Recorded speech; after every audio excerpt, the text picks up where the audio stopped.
عمران خان کے نانکوں کے ساتھ والے گاؤں ان کے ہیں.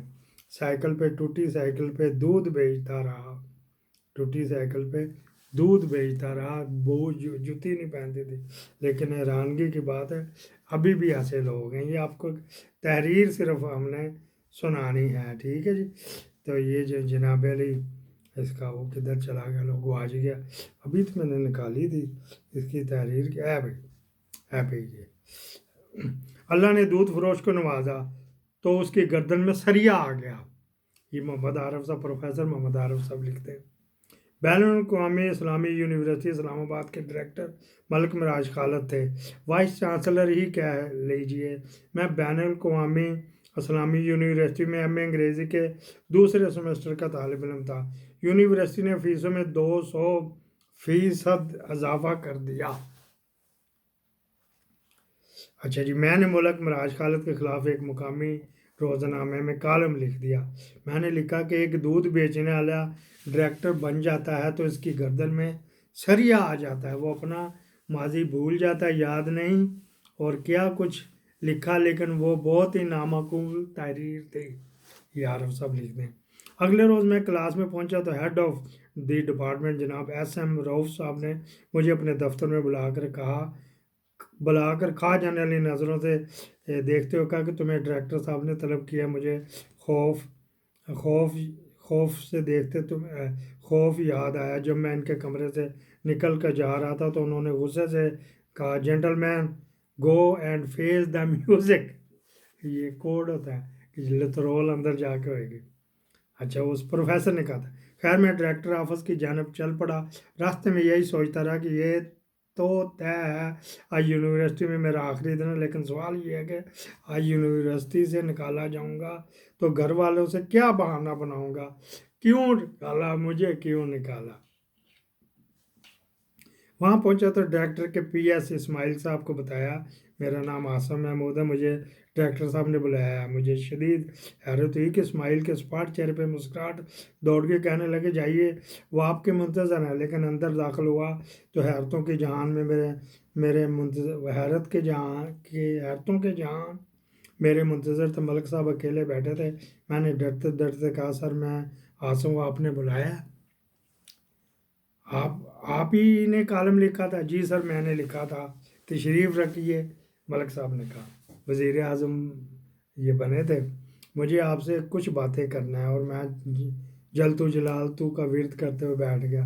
کافی دیر یوں ہی گزر گئی. ملک صاحب ویلز کی ڈبیا گھماتے رہے. ایک ایک لمحہ اعصاب پر طاری تھا. پھر ملک صاحب نے خاموشی کو توڑا اور کہا کالم تو آپ نے اچھا لکھا لیکن آپ کی معلومات ناقص ہیں. کالم اچھا لیکن پوری نہیں جائے گی. اچھا جی ناقص ہے، کدھر چلا گیا. میں صرف دودھ فروش نہیں تھا، میرے ساتھ ایک اور معاملہ بھی تھا. میں نے اس لیے آپ کو بلایا. آپ کی معلومات کی درستگی کے لیے عرض کروں میں صرف دودھ نہیں بیچتا تھا، میرے ساتھ یہ مسئلہ بھی تھا جوتے نہیں تھے. میں دودھ بیچ کر کالج پہنچتا تو سائیکل وہیں کر دیتا تھا. گھر میں جوتوں کا ایک ہی جوڑا تھا جو والد صاحب کے زیر استعمال رہتا تھا. یہ ابھی بھائی جان 19ویں صدی کی بات کر رہا ہوں، 1974 76 کی بات کر رہا ہوں. اچھا جی. صبح میں یہ جوتے پہن کے جایا کروں اور جب میں واپس آ جاؤں تو یہی جوتے پہن کر میرے ابا حضور چوپال میں جایا کرتے تھے. بیٹھک جیتے لگ دی بکا شکا پیتے. اب ڈر تھا کہ سائیکل چلانے سے جوتا نہ ٹوٹ جائے، اس لیے میں نے انہیں سائیکل کے ساتھ لٹکا لیتا تھا. جب بھی یہ سائیکل پہ جاتے تو ننگے پیر چلاتے تھے، پاؤں زخمی ہو جائے جوتا نہ ٹوٹے. جب دودھ گھر میں پہنچا کر کالج کے گیٹ کے پاس پہنچتا تو جوتا پہن لیتا. واپسی پر پھر سائیکل کے ساتھ لٹکا لیتا اور ننگے پاؤں سائیکل چلا کر گھر پہنچتا تھا. ملک صاحب پھر خاموش ہو کر یہ دورانیہ خاصا طویل رہا. پھر مسکرائے کہنے لگے سر یہ والی بات تم نے ٹھیک کہی. واقعی اللہ نے دودھ فروش کو نوازا تو اس کی گردن میں سریا آ گیا. بار بار دہراتے رہے اللہ نے دودھ فروش کو نوازا لیکن اس کی گردن میں سریا آ گیا. پھر اسماعیل کو بلایا، پوچھا کیا قواعد و ضوابط کے مطابق میں فیس میں کیا کمی کر سکتا ہوں؟ اسماعیل نے کہا سر ڈائریکٹر کے اختیار میں نہیں ہے. کہنے لگے اختیار میں تو نہیں، لیکن اگر میں نوٹیفیکیشن جاری کر دوں تو پھر تمام لوگ کر لیں. وہ فیس ہی کم کر دیں, نوٹیفیکیشن واپس لے لیں. فیس میں اضافہ نہیں ہوگا. تو میں کمرے سے باہر نکلا, اس حکم نامے کی کاپی میرے ساتھ تھی.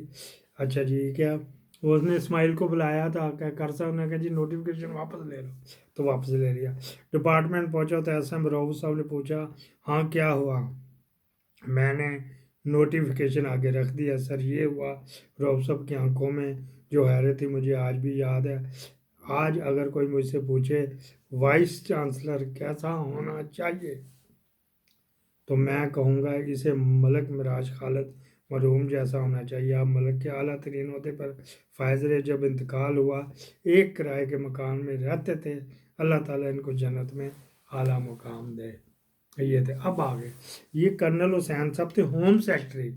میں ان کا دھیان کنڈکٹر تھا, اوکا پرنے والا ایمی کالونی والا, وہ جو پیر پگاڑا کے سجے کبے کھڑے ہوتے ہیں یہ وہ وغیرہ.